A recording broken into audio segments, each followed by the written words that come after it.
আসসালামু আলাইকুম। অর্চিস কিচেনে আপনাদের সকলকে স্বাগত জানাই। আশা করছি সবাই অনেক ভালো আছেন। আলহামদুলিল্লাহ আমিও ভালো আছি। আজ বানালাম পান পিঠা।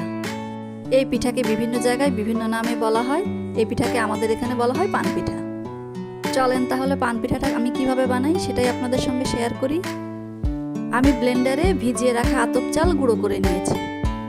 বাটিতে আমি নিয়ে নিয়েছি চালের গুঁড়ো, সাথে 1 কাপ ময়দা, আরও নিয়ে নিয়েছি সামান্য পরিমাণে লবণ। এবার সবগুলো একত্রে মিশিয়ে নিচ্ছি। এবার নিয়ে নিচ্ছি স্বাদ মতো চিনি আর গুড়। এবার কুসুম গরম পানি দিয়ে চালের গুঁড়োর গোলা বানিয়ে নিচ্ছি।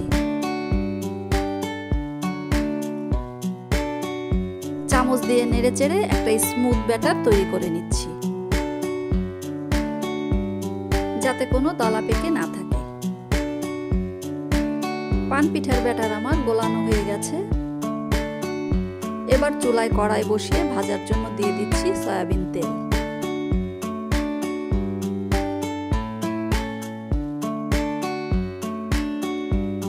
তেলে পিঠার ব্যাটারটা দেওয়ার আগে আরো একটু নাড়িয়ে নিলাম। এইদিকে তেলও ভালো মতো গরম হয়ে গেছে। এবার একে একে পিঠাগুলো ভেজে নিলাম।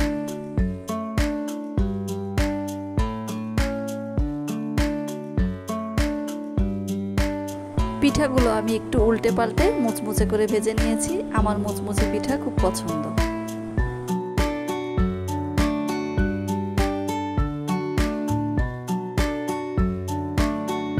পান পিঠা বানাতে অনেকটা সময় লেগে যায়।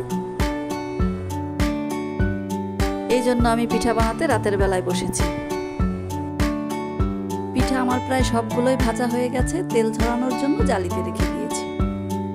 পিঠাগুলো খেতে কিন্তু বেশ মজা হয়েছিল। আমার ভিডিওটি যদি আপনাদের ভালো লাগে প্লিজ আমার চ্যানেলটি সাবস্ক্রাইব করবেন। সবাই অনেক ভালো থাকবেন। আল্লাহ হাফেজ।